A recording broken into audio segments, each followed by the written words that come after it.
Tonight on Newswirela, we take you to the Museum of Traffic Control. All of that and more coming up after the credits.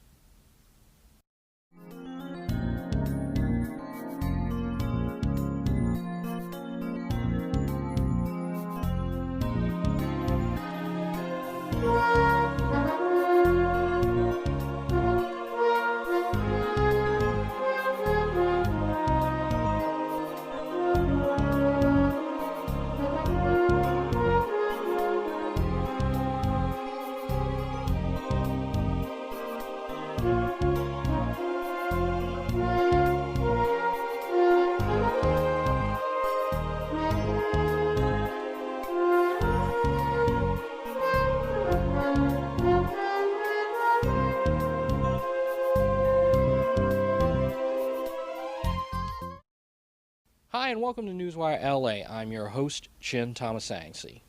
Recently, we were digging through the vaults of Westlake Signal Group and found a really fun film that we produced several years ago. The film took a look at something called the Museum of Traffic Control. The Museum of Traffic Control was originally based in Fullerton, California, and was tended to by a gentleman by the name of John Rietveld. John was known to his fans as Signalfan. And John had an interesting array of traffic lights, signs, and signals. The museum became a mecca for those in the traffic control field. Well, we went out to the museum just before it was dismantled and moved to Iowa.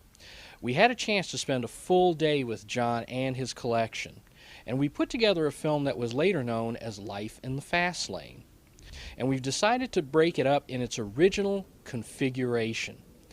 The original configuration showed images from the Museum of Traffic Control and interviews with Signalfan, but we also made it a history of motoring in Los Angeles and the U.S. So what we'd like to do with you over the next couple of weeks is break out this film, and we know you'll have a good time because it's very LA-centric, but it gives you education at the same time. So tonight, let's begin our look at the Museum of Traffic Control, mixed in with a little bit of motoring history. We'll see you back here shortly.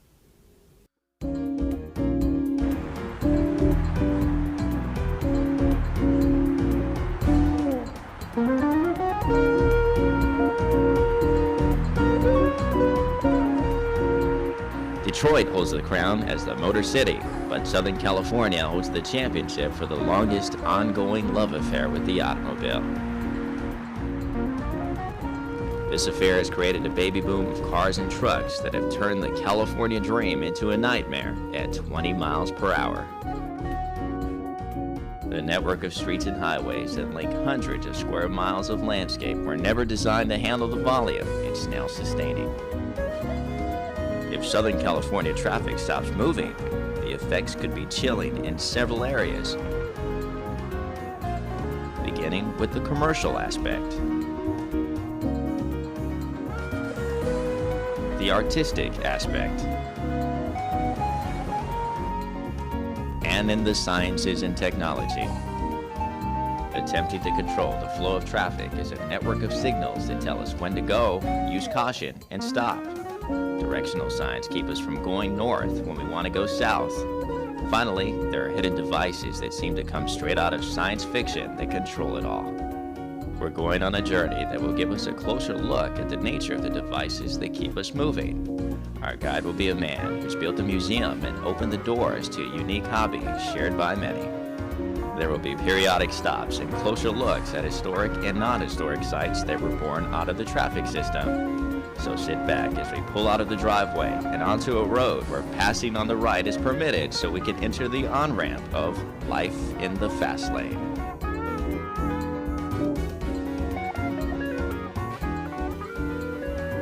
The early controllers of traffic in Los Angeles and many other cities were these simple devices, flashing beacons, also known as a cyclops. Tell us a little bit about this beacon that's closest to us. The closest one here to us is a Kraus-Heinz Type M beacon. It followed the Type D and DT. It was manufactured around 1952 and was in operation, and they kept manufacturing them through the 60s, early 60s. Now these beacons, they were not used very much here in the West. No. There are some spots where they probably used them, but these were mostly popular where in the Midwest and the East? Midwest and East, yes. It's all 4-in-1 contained box unit. A lot of the towns that couldn't afford a red, yellow, green signal or didn't have the traffic to warrant it would get one of these in their main town to stop traffic or slow it down.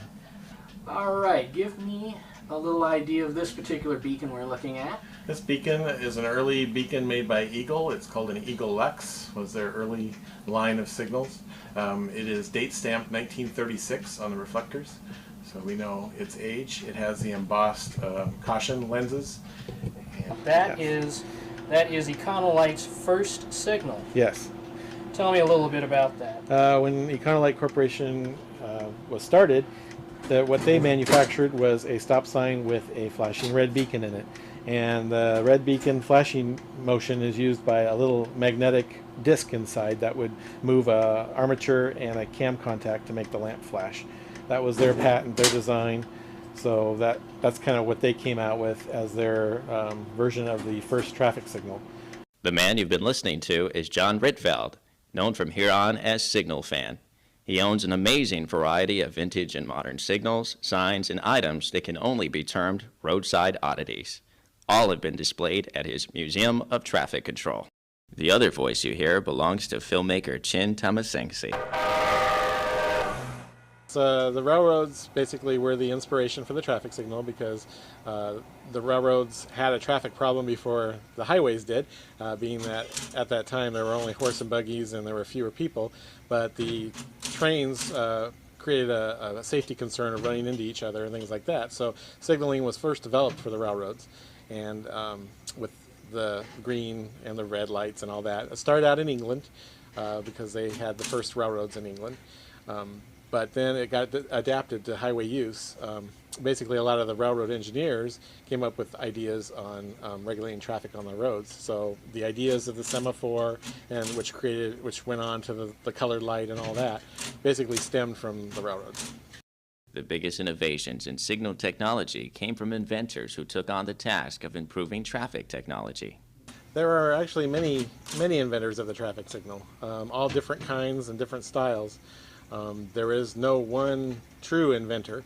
1868, there was a gentleman, that name escapes me right now, that created the first light outside of Parliament for the traffic that was beginning to grow with the horses and buggies and all that.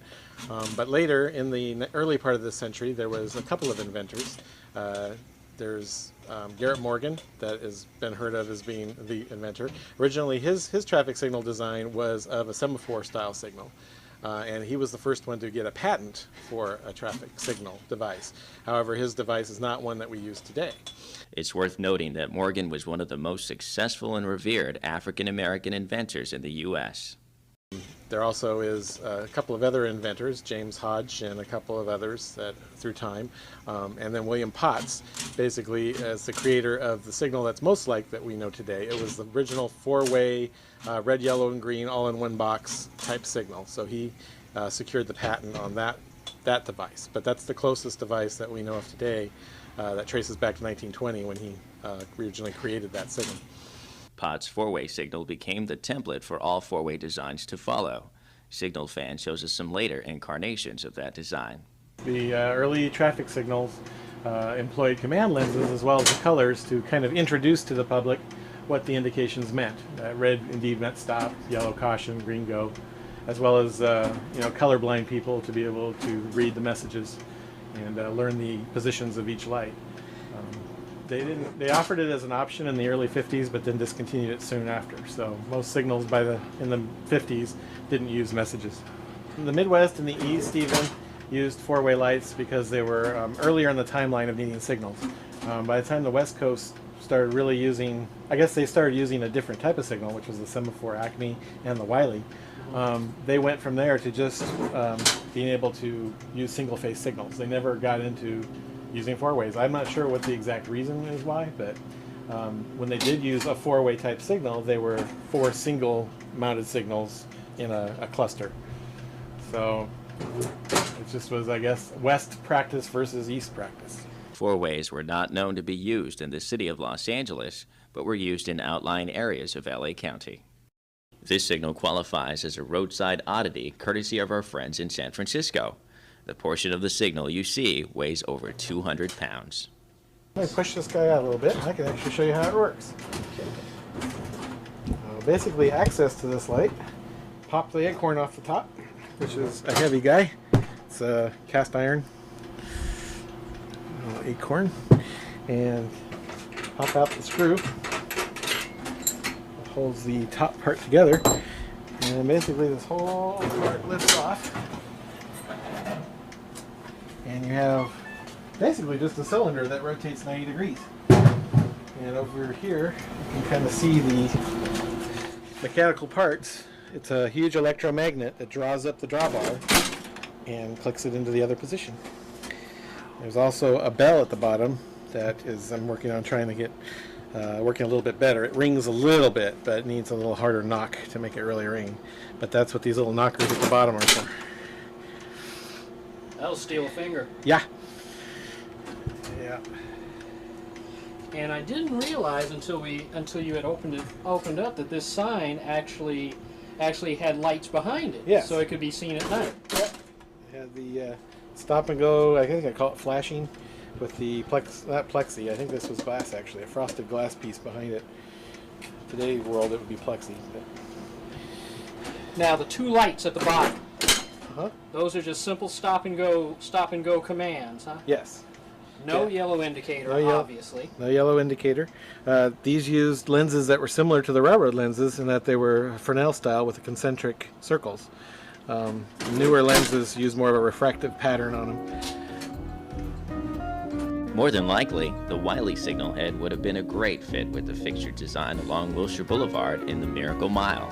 However, the city went with the more compact Acme semaphore. 1895 was the year a man named Henry purchased 35 acres of land southwest of today's downtown LA. He believed the ranchos would give way to sprawling commercial centers. Henry was contacted by the city fathers who sought to build a road that would ultimately bisect his property. He agreed with two conditions. First, the street would have to be 120 feet wide for the rush of traffic he forecasted would use the boulevard. Second, the street would have to bear his name, Henry Gaylord Wilshire. By the late 1920s, Wilshire Boulevard was a mecca for art, fashion, and commerce. By the year 2000, the boulevard ran from the heart of downtown to the shores of the Pacific in what is LA's ultimate love note to the car culture. Signalfan's Museum of Traffic Control was based in this unassuming Fullerton, California residence. It was also the place he called home. So how many signals, signs, and controllers are in the Museum of Traffic Control? I have presently 92 signals. I have 53 traffic controllers, including controllers and cabinets, and I have over 600 signs at present. Builders between the 30s and 50s felt their structures should have a sense of style like no other, and so did the designers of the infrastructure. This is the Krauss-Heinz. The collectors call them Art Deco, even though they really weren't referred to as such because of these ornamental fins on the tops and the bottoms. This is actually the type DT, which stands for dust tight. It was the second version of these in which the reflector met the gasket and created a dust tight seal. The older D version didn't have that, so dust could get into the reflector and make it dirty. But this was their revolutionary style signal at the time in the 1950s. Now, is the Krauss-Heinz, are they still building Krauss-Heinz? Krauss-Heinz is no longer in business. They sold their business to TCT. I think they still have a lot of the original molds, but some of the ones for these signals have long gone, so these signals are fairly rare. Okay, and this one, and again, these were more common in the Midwest and probably the East than they ever were here. Even though you did mention that a couple of spots here, Whittier has some of them. Santa Barbara used to have a bunch of them, but I think it was all depending on the city and you know, what particular intersection you're talking about. As signals controlled more traffic, technology was developed to control them. The first actuated signal designs proved interesting and potentially hazardous to one's sanity.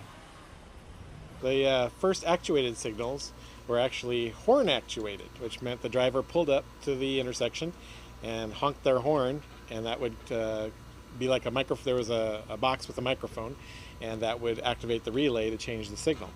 I don't think it gained very much widespread popularity, obviously because of the noise problem. But it is interesting to note the first actuated signals were horn or sound actuated.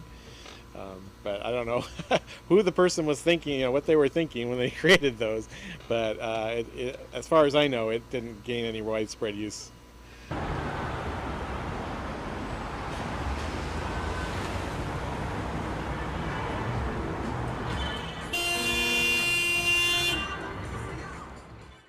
Despite its appearance, we're proud to say that this signal is not horn actuated.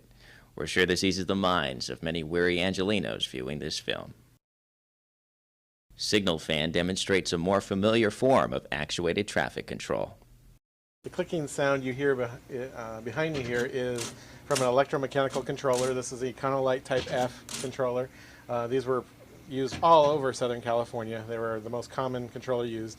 The clicking is the cam advancing or the drum advancing the cam one position, which would change the lights. So each click you hear is a light changing. These were used from the 50s all the way through the 70s, even into the early 80s actually. This controls the cross signs with the command lenses. Okay. It's basically here. There is, let's see if I can open this up. This has the dial in it. My thumb screw going here. You can see the rotating dial. And each time it hits the contact, it advances the cam one position. As it's about to do right there. And this one, you undo the back piece. You can do here.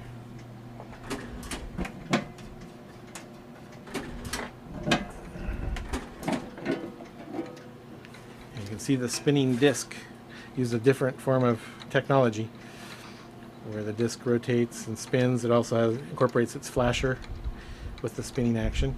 As the dial hits the contact, it'll move this cam row one position. And the contacts for the signal lamps are right lined up along there. Now, is this a technology that was fraught with a lot of breakdowns and everything like that? Yeah, mostly in the wintertime when things get cold and sticky and all that. That's a lot of times signals would get stuck in a position, and so the guy would have to come out and unstick them. People would be sitting at a red light overly long, or a yellow light that just sits there in yellow. So this is ultimately why electronics took over, because they were more reliable in the harsh environments. And easy to maintain. And easy to maintain, yeah.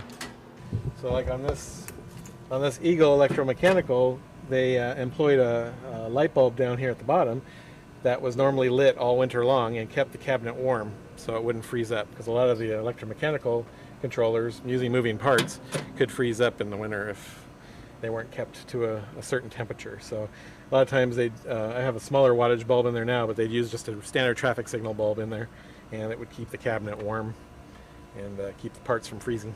Okay. This was a pole-mounted unit. It's a little different than a typical electromechanical, and the dials were vertically mounted instead of horizontally mounted.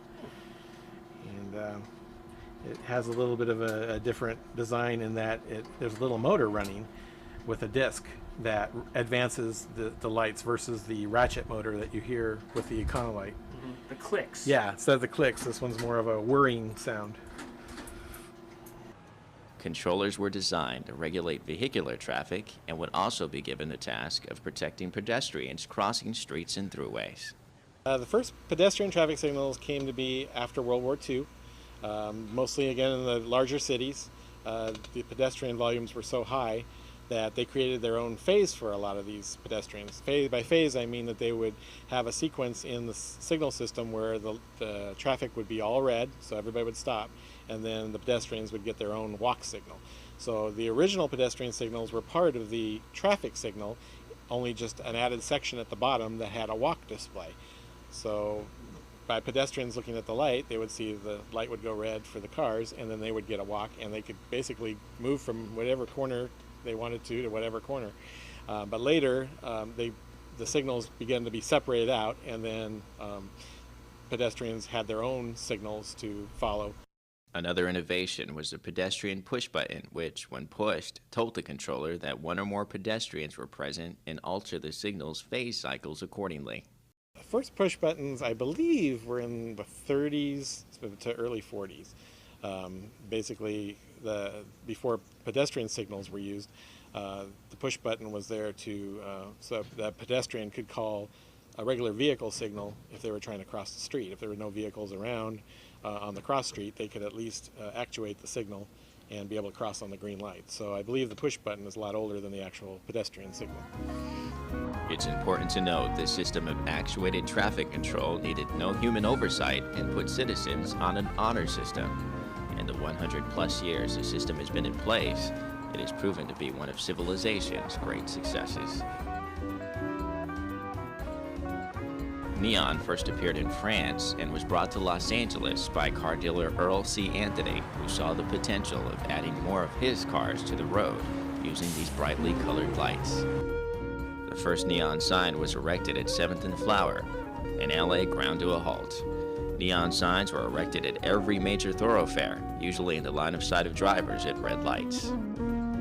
The signs became part of pop culture and conjured up images of smoke-filled bars, sax players, and leggy women in search of a good time. LA novelist Raymond Chandler once wrote, "There ought to be a monument to the man who invented neon." The winds of World War II brought an end to the neon age when Mayor Fletcher Beauron ordered all signs turned off so the enemy could not use them to target the city. After the war, some signs were relit, but many fell into neglect. The Los Angeles Raymond Chandler wrote of had become a memory. It remained that way until the 1990s when the city refurbished and relit many of the classic signs, such as the one above the Broadway Hollywood. Many signs erected in the last century are now burning brightly in the 21st century. Neon lighting wasn't just limited to business signage, but also found its way into traffic control with Econolights exposed tube neon pedestrian signals. These signals are no longer used, but are much sought after by collectors. Although Raymond Chandler never got his monument to the creator of neon, there is a museum inclusive of neon traffic signals, among other things. Originally, it started as just a collection. I was just interested in collecting signals, mostly of the Southern California styles that I remember that were slowly changing into other types. So I wanted to preserve the historical signals I remembered as a child here and growing up in Southern California. But then from there, it grew into collecting signals from all around the country, because I had visited other parts of the country, and another favorite place we like to go to in Iowa, where grandmother lived. I was interested in those signals as well, the different styles, and started noticing how the differences in them. From there, it just grew into multiple different styles of signals and stuff. And then when the internet came along, it became, I thought of the idea of a virtual museum, that people could come and start seeing that signals aren't all the same, that there is a difference. So that's kind of how it grew from that. It was just an idea of coming up with a virtual museum, and from there coming into maybe an actual museum that people could visit. This is the Wait Walk design. Wait Walk probably came out in the late 50s because it is Econolite. Econolite took over production from GE in 1956, so this would have to be after that. But yet it's not too, new or old, in that it uses Wait Walk versus Walk Don't Walk. Now, let me ask you, how do you keep these things working when they start to break down? And I remember when I used to see some of the signs, they'd start flickering and everything like that. Mm-hmm. What do? Do you take them just to a regular neon shine shop? Yeah, luckily I had a problem with one of my other ones that a sign had fallen on it and broke one. I think it was the walk tubing, and I was able to take it to a neon shop, and they were able to reproduce the color and the lettering. So I was glad to know that you can do that. Same with the transformers. The weight on both of these had worn out because the indication had been on so long over the years that the transformer just wore out over time. And I was able to find a transformer from a neon company with a similar output, and voila, it works great. The Wait Walk command gave way to the more familiar Walk Don't Walk commands when traffic standards were revised. These signals are still widely remembered by Southern California natives. They were manufactured by Los Angeles-based Econolite Corporation. Yeah, and that's the exposed tube neon Walk Don't Walk. with the tubes basically suspended in space with the little attachment points there, and creating the words walk and don't walk. The walk was behind the don't walk, so it would glow through the orange or the clear tube when it's off, but it would turn orange when it's lit. So you'd have two types of neon in the walk indication, and then the don't in its own place. Now, one of the most interesting things I find about these signals is whoever made these signals must have been an English teacher, because they bothered to put the apostrophe in there. Yep, you notice that. This is one of the only styles of signals that was able to utilize the apostrophe and made it correct. Most of them eliminated that. Econolite observed all grammatical rules when designing these signals by adding the apostrophe in the word don't. Then come the 80s, they started getting phased out. Now, were these popular around the country? Because the only place I really know them being in wide use, of course, is California. Yeah, this particular style that I know of was only used in California. Krauss-Heinz made a similar style, but the don't and walk were side by side, and those were used in Washington, D.C. and a couple of other places. Yeah. Wow. Yeah, it was basically a long sign. Yeah, it said don't walk. And there's, I think, a picture on the club of it. Neon is light in a tube. All air is replaced by gases such as neon, argon, helium, or krypton. A sealed vacuum is created, and a high voltage current of 2 to 15,000 volts causes these gases to emit light. This is the neon walk don't walk that uses a plastic legend in the front. Now, did those plastic legends, like most other things, become brittle over time? Yeah. And crack away? Yeah, eventually with sun exposure and such, they can become brittle. As it is, this one hasn't been opened in a while. Little WD-40, you say? Yeah.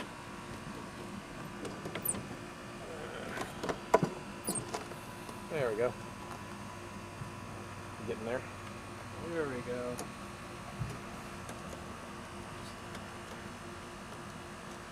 Come on. There we go.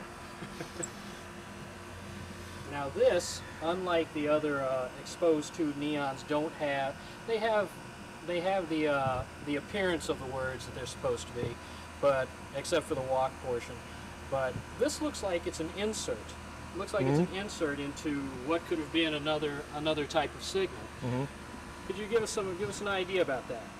Yeah, I mean I think this one was made for this style actually, but a lot of times they were modified with the case being made for one type of signal head, and then as things became different and more efficient, they would basically gut it out and put new modules in their place.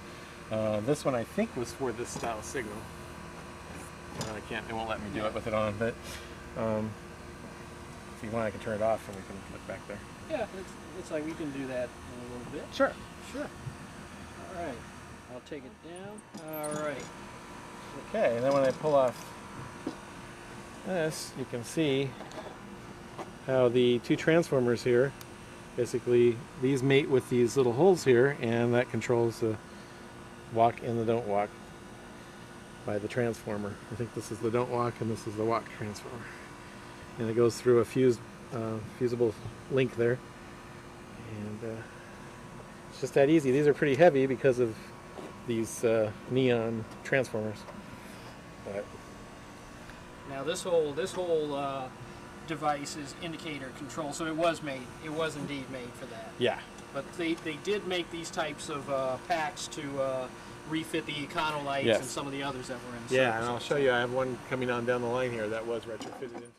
Neon began disappearing from the traffic landscape in the 1980s when cheaper and easier to maintain incandescent units were chosen as replacements. However, if you look hard enough, you can still find a few neon Econolites in service around LA. Raymond Chandler, wherever you are, we know you're proud.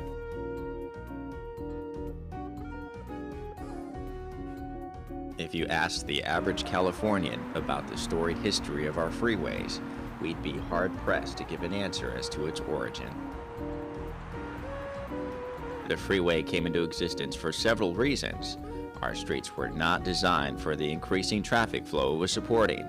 Public transportation was decent, but drivers yearned for more destinations. Finally, there was the speed factor. Engineers called their new high-speed roadways parkways because a drive on one of these roads would be as scenic as a cruise down the Miracle Mile, just faster and with no traffic signals or cross-traffic.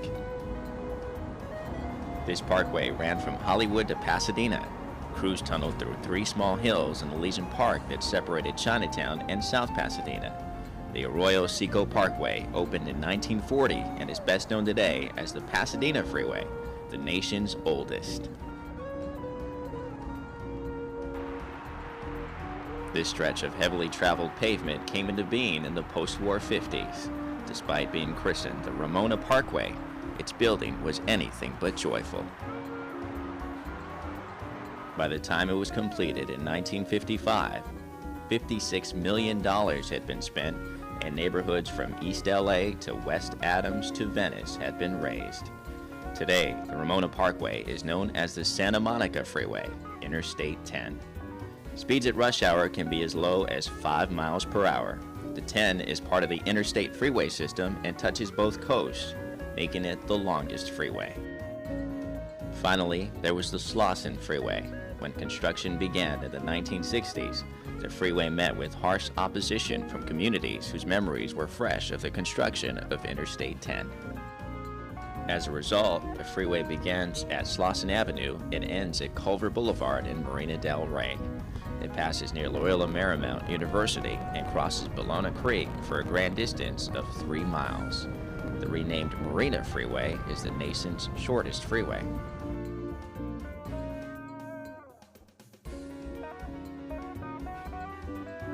Along with many other icons of American culture, the traffic signal has its own corner of Americana, according to the Signalfan.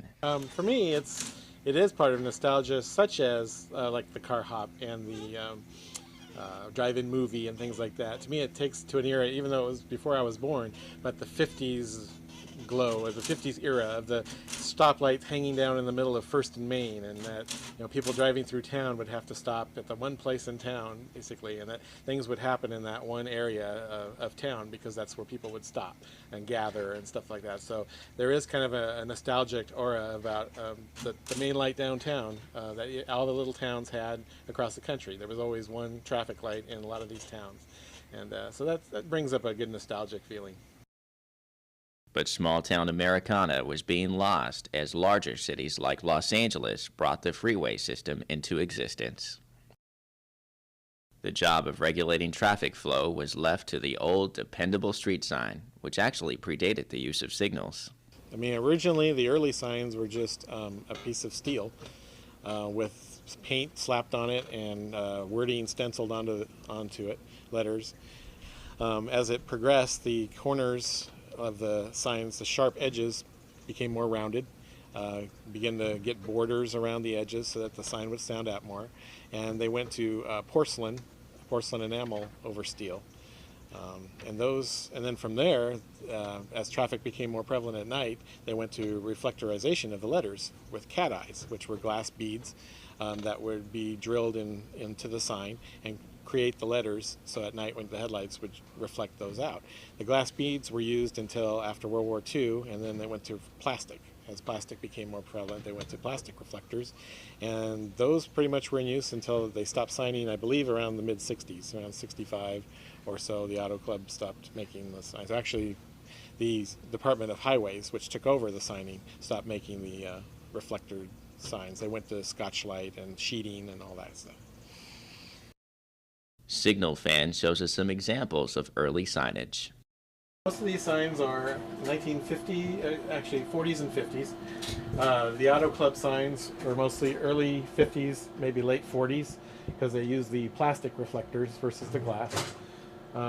After the Auto Club, the Department of Highways, California Department of Highways, took over signing. And like this Long Beach city limit sign, there's the logo at the bottom.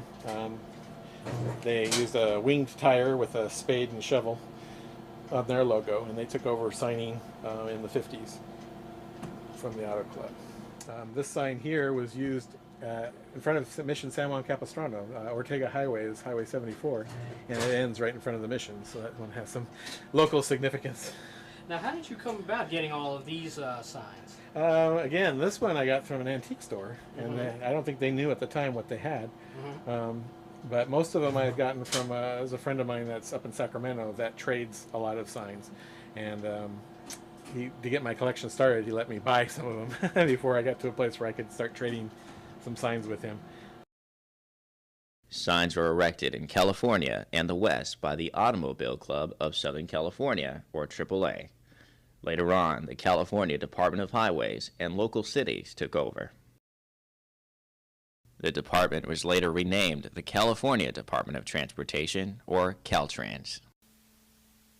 Modern technology regulates traffic flow onto our freeways through the use of meters that allow 1 or 2 cars per green to enter the freeway. These devices are controlled in the same manner as any normal traffic signal.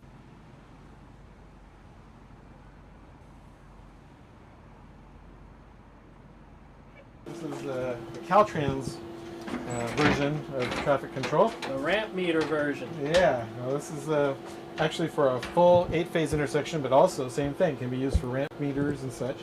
All the vehicle detectors are here. Load switches are there for the lights. Conflict monitor unit down there. And this is basically 8 phases. So you have your even phases or your through phases.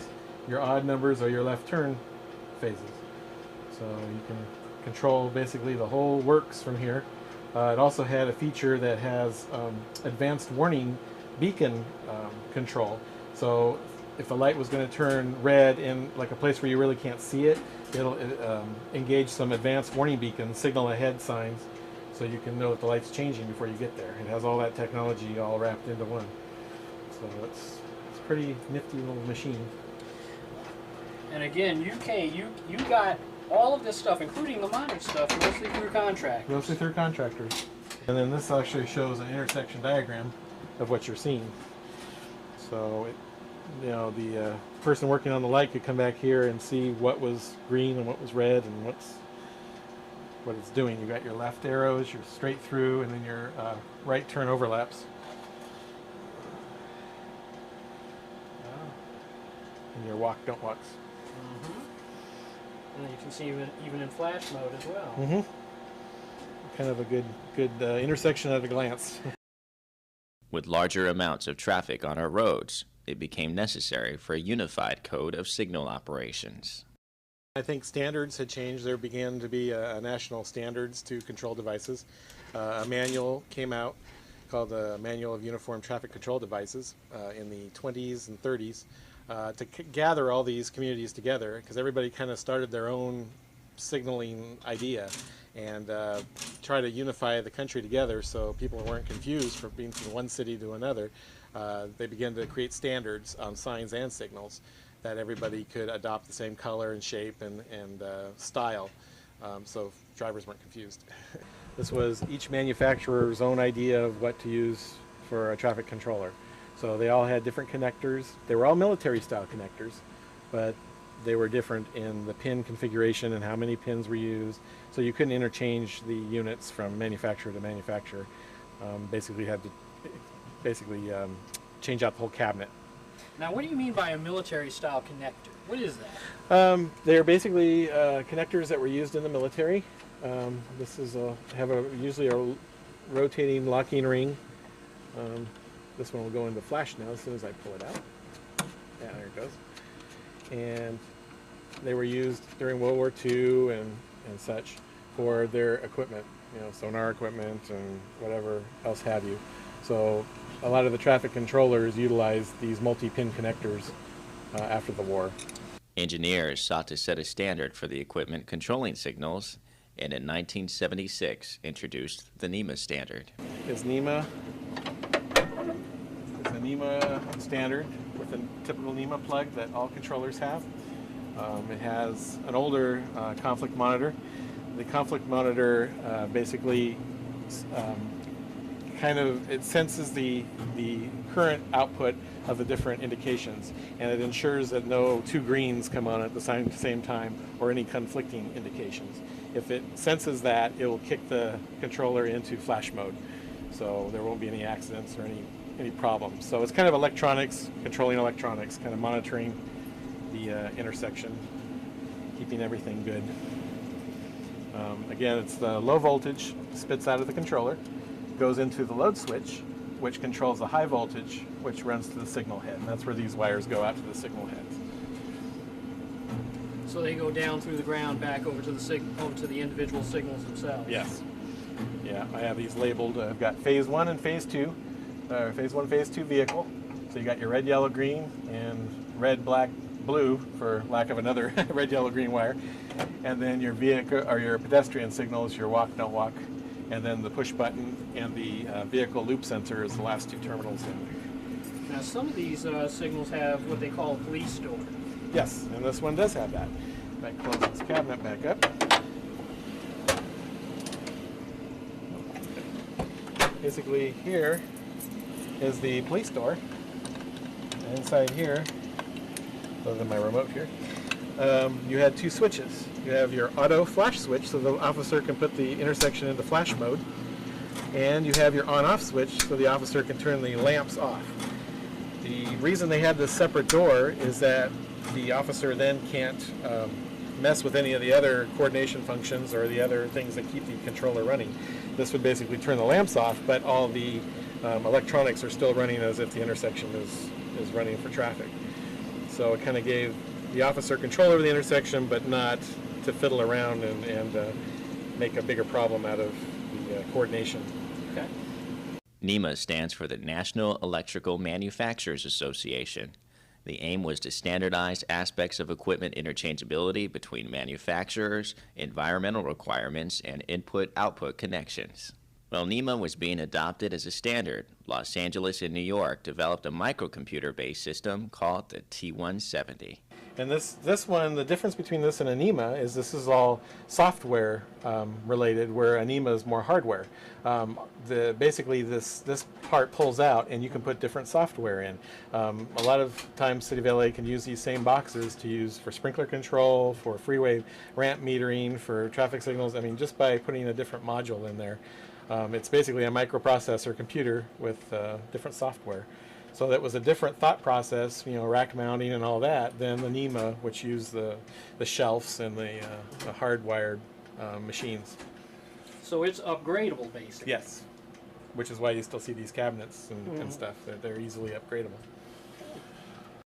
A generic processor in the T170 allowed it to be programmed for use with sprinklers, ramp meters, and other functions not necessarily related to signal control. It looks from the outside like an electromechanical signal, but as soon as you open it, it's kind of like retrofit. Basically, as the controllers were getting older, it kind of like came out with this version in that you could do in the field, you could take out all the electromechanical guts, if you will, and slide this right in, and it will control the same amount of signals. You'd have your vehicular signals and your walk, don't walk. So again, I have dummy loads in there so it won't go into conflict flash. Although some solid-state controllers do not conform to NEMA standards, they are NEMA compatible. The T170s are not. This is a modern NEMA cabinet. Shows you kind of how the signals are set up today. You have your controller unit. This is a multi-sonics, which has the distinction of having the intersection displayed in the window there, so you can see how the intersection is set up with crosswalks and cars and all that. Next to that is the conflict monitor with a spare unit next to it, and below that is the vehicle detectors, the sensor loops, and then the load switches below to control the lights themselves. Now explain to me the road detectors and the loops. The loops are basically twisted wires that are embedded in the concrete or in the asphalt, and the electromagnetivity of the car will cause a relay to slip in these sensor units and create a call for the controller. So it'll detect the presence of the vehicle just by the electromagnetic displacement. A good example of sensor loops in action is at freeway on-ramps. When a vehicle approaches and passes over the loops, a message tells the controller to change the signal from red to green. When there are no vehicles, the meters stay in either red or green mode.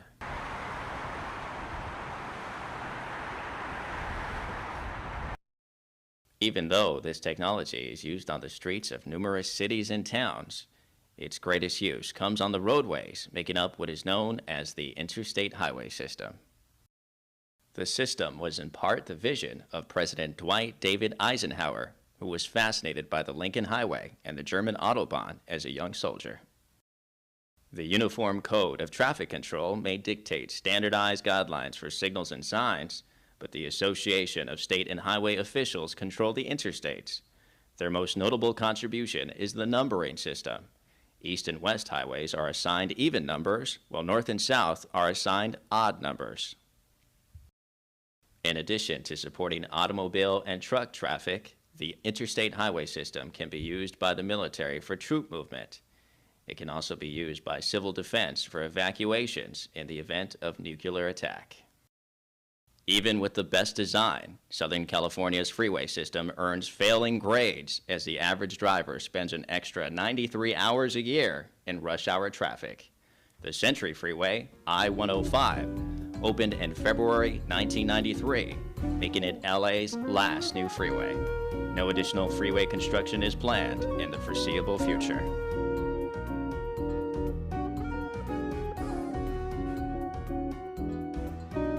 Wilshire Boulevard was the pride of Los Angeles in the 20s. Its jewel was Bullock's department store that opened on September 26, 1929. Founder John G. Bullock's vision of a cathedral of commerce came alive in terracotta, copper, and steel. Architects John and Donald Parkinson were already famous for another LA landmark, City Hall. Her tower rose 10 stories above street level and was as haute couture as the latest spring line. Her inscription reads, "To build a business that will never know completion." Sadly, Bullock's completed its journey when it closed in April 1993. Today, the venerable old Bullock's Wilshire department store is home to the Southwestern Law Library. Every man has a hobby, and sometimes our pastimes test the patience of our significant others. What about you, Signal fan? She actually is very supportive of it.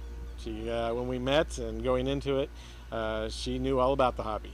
I told her all about my interest and love for the various pieces, and she's grown to enjoy it with me. In fact, it is fun now when we go to intersections or driving down the street. She goes, "Is that a Connor light?"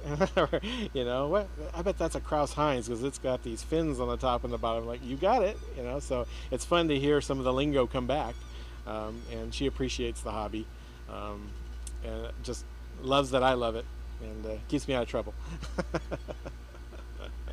Signal technology had entered the digital age. The 3M Corporation, famous for Post-it notes, unveiled a traffic signal called the PV, or Programmed Visibility Signal. With this signal, you can mask, inside you can mask out certain lanes and things like that so that it basically is focused on the lane that you want it to control. So it has the capability of being programmed that way. Now with the LED technology and the motorist confusion, I've noticed a lot of PV lights are coming down in favor of a standard red, yellow, and green arrow. Because originally the original left turn PV signal was a standard red ball with a yellow and green arrow. And the reason they went to the PV version was so that adjoining lanes wouldn't get confused by the indications. Well, now with red, yellow, and green arrows, people don't get confused. So why put up a big, heavy signal that has a meticulous focus on it when you can just use a standard head and it has the indications right on it? So I think its use will start diminishing. There are a few places where I think it'll remain strong, but I think its use is going to start waning. Open this way. And here's the lamp access. This one actually is an LED unit. These are what's retrofitting the lamps. I'll give you an example of what the old lamp looks like. Oh wow. This is 150 watt. This is like, I think it's like 20 watts. So quite a difference in power consumption. Lots of energy savings. Yes. And this is the part where they mask the lanes out. You can basically, this is like a frosted lens, and then on the back of this you put some special foil, 3M type foil, and that's heat resistant, and that masks out the lanes you don't want to see the light. Okay. It's another 3M PV. This one has all arrows, and with it a pedestrian walk don't walk, which weren't very common. I have not seen too many places where these were utilized. The PV don't walks never were even less popular than the PV heads. Yes, yeah. I only run across a couple that I remember in my lifetime, but for the most part, they were never really widely used. But the 3M PV was more prevalent. This PV signal is so directionally focused that the camera picks up the green and yellow arrow, but not the red. This sometimes led drivers to assume bulbs have burnt out. Weight and a lack of part interchangeability was also a minus. Finally, cost became a factor with each unit at $1,000. 3M did offer a package to cities on a budget that allowed a refit of existing incandescent signals. This is a 3M 8-inch. It's the similar version to the 131, which is the one we saw earlier, but this is got the adapters that go into a standard traffic signal.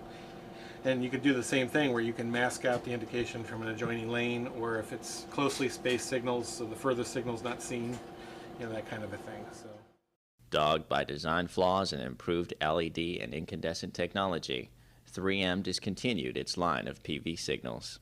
This signal, commonly called a doghouse, is one of the types of signals that took over for the PV signal. These have been around for a while elsewhere, but in California probably in the last 10 years maybe. And they've gained more widespread use. As California used to be a protected left arrow state. You know, it was either a green, yellow, red ball or a green arrow and then yellow, red ball. But more and more engineers have found that you can still make a left turn safely if no oncoming traffic is coming. So they came up with this idea out here and began to use the protective permissive signal, which is what this is officially called, in which you do get the protected green and yellow to turn left. And once that is done, you get the green ball in which left turn traffic has to wait for opposing traffic to clear. So it's become more and more common. These signals use LED diodes instead of incandescent bulbs.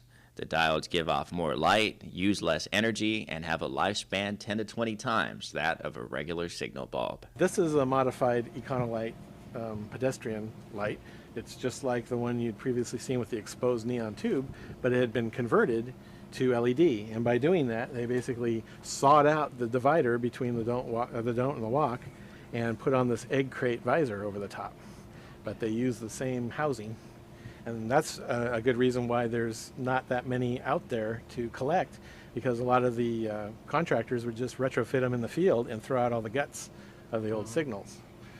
It starts out with a walking man, and then when it goes to the flashing hand, it gives you an indication of how many seconds are left to cross the street.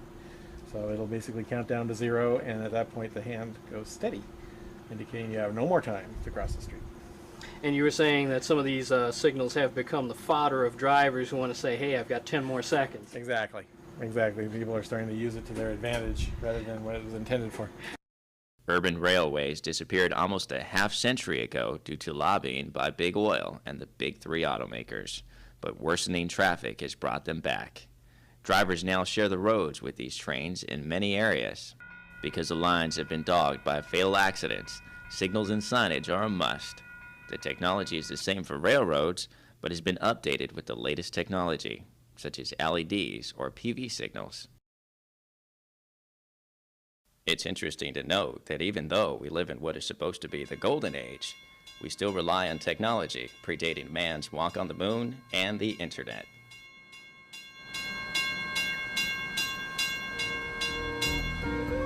That's amazing. LA's infrastructure has undergone many changes to keep up with technology. An exception must be made for the city's network of street lamps. As traffic signals entered the digital age, LA street lamps in many quarters have not. Aside from updates to the bulbs themselves, many of these devices have been in service for anywhere between 50 to 90 years. The Wilshire Boulevard lanterns line 6 miles of street. The lantern alone is almost 8 feet tall and is made of solid bronze. A close-up shows sculpted women at each corner with a finial resembling a bowl of fruit at the top. West on Wilshire are dual mercury vapor street lamps on sculpted cast iron poles. The base for this and the lantern are equally exquisite. Lining Olympic Boulevard are cast iron street lamps with even finer detail. The original teardrop luminaire has been replaced by a cobra head, but it doesn't take away from the dragon supporting the mast and the finial of fruit atop the pole. This lamp in Carthay Circle is not ornate in terms of the actual light, but its base is the true work of art. Its design mirrors the Art Deco style so prevalent in Los Angeles during the 30s, and in Carthay Circle in particular. These poles line about 2 miles of Olympic Boulevard. Finally, some of LA's most famous styles were torch styles, whose globes were termed acorns for their shape by enthusiasts. The dual torches were designed in stone and cast iron. Like traffic signals, the lights were controlled by time switches like this one. As light systems are replaced or retrofitted, the switches are removed and possibly junked. The Los Angeles Bureau of Power and Light, predecessor to the Department of Water and Power, installed all of these switches. Collectors, like Signalfan, who obtain signals illegally, usually find them here, in signal graveyards owned by contractors. If local governments don't require contractors to return old signals and signs, they've been known to sell or give them to collectors. The majority of these signals would otherwise become scrap. Though he has one of the largest collections, Signalfan is certainly not alone in his passion. I was very amazed. I thought that, oh, maybe there might be 100 people here or there. Because, again, before I started the Signalfan Club, I got everything via email. I had a lot of correspondence back and forth and things like that. So I thought, well, there's a person here, a person there. Then I thought, well, let's start this club and start with the people that we've been emailing back and forth. Why not start in a forum where we can kind of post stuff and all that? So I started that, and it got to be 30, 40 people. I thought, okay, that's probably about right. But more and more people kept popping in, and different people, different areas, people I'd never heard of before, and suddenly, wow, I didn't know there was a forum like this that had, something I'd been interested in since a kid. And so it was amazing. And now we're over 300, almost 400, I think, people in there. Granted, there are probably 400 not all active, but at least there's, I think, a good 150 people that talk back and forth at various times. But I was truly amazed that we had all those. And each one of them is a proud signal collector. These images come from TrafficSignalMuseum.com. The photo of the Potts replica signal comes from this collection. Its curator is Jerry, who comes from the great state of Michigan. This signal setup is at the home of Bear, who lives in Iowa. Many collectors don't put their signals outdoors due to harsh winter weather, but Bear has created a fully functional unit and plans to add at least one more. Marble-Light Man comes from New Jersey, where he has his New Jersey Traffic Museum. He's a huge fan of the Marble-Light signal, hence his handle. He serves as one of the managers of Signalfan's Club. Then there's Mick Siggs from Maryland. He has an advantage over many collectors since he works in the traffic industry every day. Some items in Mick Siggs' collection have been rescued from the scrap heap at the end of a day's work.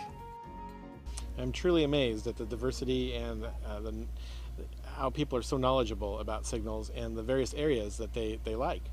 You've got your restoration guys that just love taking a signal apart, ripping it down to the bare wire and bolts, and then rebuilding it.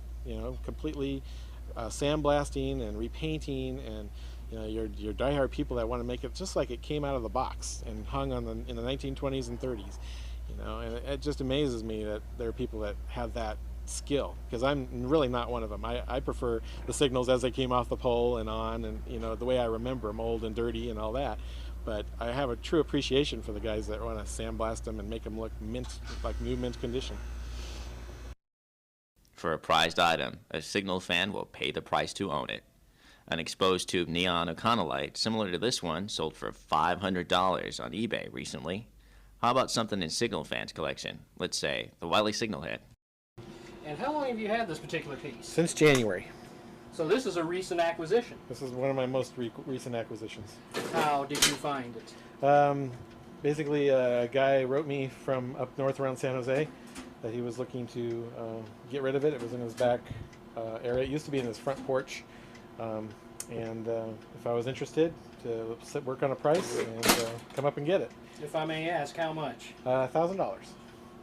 So this is one of my most expensive pieces to purchase, but it's also the oldest and most rare. So it's kind of was worth it to me. $1,000 was worth it to be able to pick up a piece of history such as this. But so my wife and I went up one weekend and picked it up. So she was fine with you spending $1,000 for Yeah, this piece. yeah. She had known how much I had been looking for one of these, so she was definitely willing to help me obtain it. It's a beautiful piece. Oh, thank you. I got this one in an antique store in Missouri. So it must have been used on a main street down there. I don't know the particular history of it, but I found it there.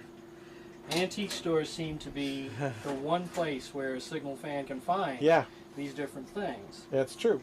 Place where they don't really sometimes know the value and such.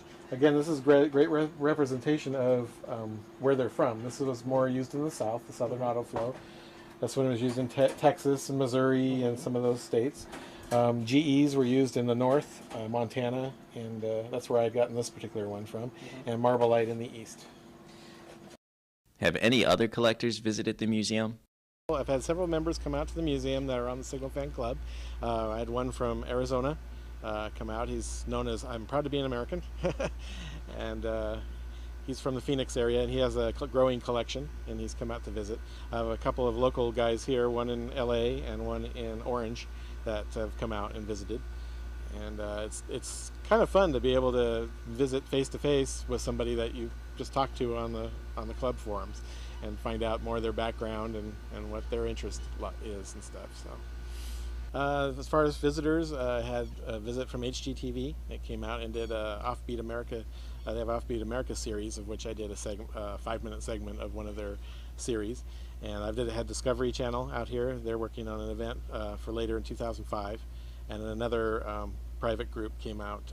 I don't know if they're doing it for Discovery Channel or not. They didn't really tell me. But another little group that filmed out here as well. So I've had 3 prior to yourself. Signalfan's collection has been used for various corporate events. A lot of corporations wanted to do events outside with different themes, and it got to the place where the same old, water party, under the sea type party, or the themes were kind of run-of-the-mill, Western party, that kind of thing. So the person I worked for, my boss, and I came up, because he knew of my hobby, came up with an idea of how about a street traffic type theme that we can incorporate. There were many variations of this we could do. What we did approaching Ford was a California coastal party representing different areas along the coast of California. 101 basically. It was a Highway 101 party. So we do mock-ups of San Luis Obispo and San Juan Capistrano, San Diego, kinds of that, and then putting road signs and traffic lights around that. So that was kind of the idea with Ford. So we did a big old 2-week event with them with road carpet. They had roadway carpet and traffic signals, road signs lining that, and then these different vignettes where the buffets were of the different cities along 101. Also did a Route 66 party, which worked really well out in the Central Valley, and then did another party for Chrysler out in Reno, Nevada, with traffic signals, road signs, and we had the Doobie Brothers play the concert. So it was kind of fun to have the whole thing. And that was in a hotel ballroom. So we got to set up the full-size signals, 10-foot high, with the walk, don't walk, and the signs with the roadway carpet and all that. So it was really, really kind of a fun thing. So what does a guy like this know about staging events of this magnitude? The last few years I've worked in production stage lighting for corporate events, special events, theater, those kinds of things, and putting stage lights up, running dimmers, control, and running the production itself. And then lately, in the last couple of years, I've gotten more into the paperwork side of things with logistics and equipment management, things like that, the more the office type stuff, and not going out day and day on weeks on end out of town. I've been more a local boy now. Signal Fans Club is a forum for fans and collectors in all corners of the country to overdose on everything related to signals and signs.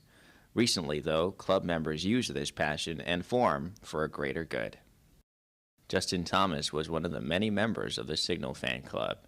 His handle was VDOT Wannabe. Justin tragically lost his life in early 2006, ironically, while working in a basket replacing traffic signals in Virginia. He was only 19 years old, and this was his dream job. In the aftermath of his passing, members of the Signalfan Club began a collection. An eBay auction of a signal similar to this one was also held, with all proceeds to assist in funeral and other expenses. What is notable is that the membership of the club is dispersed throughout the country and the world, meaning most of them had never met Justin personally. What mattered in the end was that he was a Signal fan, and his fellow Signal fans stepped up when it counted the most. I have yet to witness a retail unit which equals Sears Pico store in practical efficiency, merchandise engineering, operation, layout, and presentation of merchandise. This is a quote from a rival retail executive describing the Sears Roebuck & Company store that opened at the corner of Pico and Mullet in 1939. The store was a prototype for all Sears stores to follow, as well as rival stores. Sears boasted an automobile service center seen here to the right, and a garden shop to the left. The building itself was an architectural marvel in that it was cut into the existing hillside. It provided rooftop, mezzanine, and ground-level parking for shoppers, and its neon sign with green lettering could be seen for miles. Sears Pico sat in an area known as the Vineyard, and just beyond its property line sat the depot for the trolley lines. This depot was a major stop between Santa Monica, Venice, and downtown LA. Sears saw many of its shoppers come in on these trains. Sears Pico continued, but its design became obsolete in an age of giant malls, stores like Walmart, and the computer age. Sears Pico closed for good in 1985. Unlike Bullock's Wilshire, no one saw fit to save it from the wrecking ball. This pit, the basement level of the store devoted to heavy appliances and power tools, along with the walls and the small door, is all that's left of the store. The site is slated to become the new Midtown Plaza, which will boast a Home Depot, Starbucks, and a host of other businesses, large and small. The irony is that Sears Pico offered almost all of these amenities under one roof. My, how times have changed. Just as the end came for Sears Pico, the end of the line came for the Museum of Traffic Control in Southern California. Signalfan decided to pack up and move on. Yeah, basically my family and I have recently decided to make the move from Southern California back to Pella, Iowa. Pella, Iowa is where my father was born. That's his birthplace. And growing up as a child, we'd spend summers in Iowa with Grandma. And so I got to learn and love that place as well. First of all, secondary to here, but after getting married, first of all, and now having a 9-month-old baby, we have made the decision that we want a different quality of life, something a little more slow-paced, a little more laid back, something with the school system that he can grow up in, and the morals and such, just are more of a country atmosphere rather than a city urban atmosphere. My wife and I are also just tired of the traffic, which is interesting because of all these traffic signals and all that, which is a hobby. We both grow weary of the congestion and the crime and just the big city type woes, so we're ready for a change, and that's the big reason. Also, my father and mother are going to be moving back there as well next year, so we'll have more family back there as well. So we really don't have many friends or family here much anymore. My wife is originally from Fresno, so she already made the move when we were married. So so from there, it's not as hard a transition from her to go from here to Iowa. And I proposed to her in Iowa, in Pella, Iowa. So we both have a little bit of a seed planted there as it was, so that's the main reason. So what about the museum? Well, when I make the move to Iowa, the plans are, we have, like I had mentioned earlier, we have already purchased a house there, which has a nice sized basement. My plans for that is to make basically a museum out of the basement. There's already installed lighting in there, which is nice track lighting and cove lighting, so I'll be able to put my older pieces in there. I'm planning to put kind of an evolution of the traffic signal in there with some of the pieces I have, some of the old controllers, things like that. Unfortunately, the house that we're going, unfortunately Iowa in general, it gets very cold in the wintertime. and snowy, and so it doesn't lend itself as well to having a garden. We're also living in a suburban neighborhood as well that it doesn't lend itself to having a lot of signals out in the yard, maybe a couple of pieces. But my hopes one day is to get a building rented that I can build everything back up again, and then maybe open the Museum of Traffic Control there. But presently, when it's in the basement, it may be just by certain individuals only, by email and things like that, but not widely open to the public. As the time comes to make his cross-country move, Signalfan dismantles everything in the garden and his workshop. The mountain of signals, signs, and hardware is staggering. Overall, the task of disassembling takes over 2 weeks, with John and club member Crusher working daily to make it happen. Items such as the Wiley signal head and the Pella, Iowa signal will be driven across the country by Signalfan himself. Installation of the first traffic light in Pella, Iowa. This little clipping here shows two guys putting the signal up. It was January 26, 1950, and another street shot at 1950 showing the signals up. And I happen to have one of these end units here on the signal right here in my collection. And it's right up here. It had been repainted yellow. In the 60s, everything seemed to go to yellow in the Midwest, so it got repainted from its original green. And it was like original olive green. Yes, right? Yeah, it was originally an olive green.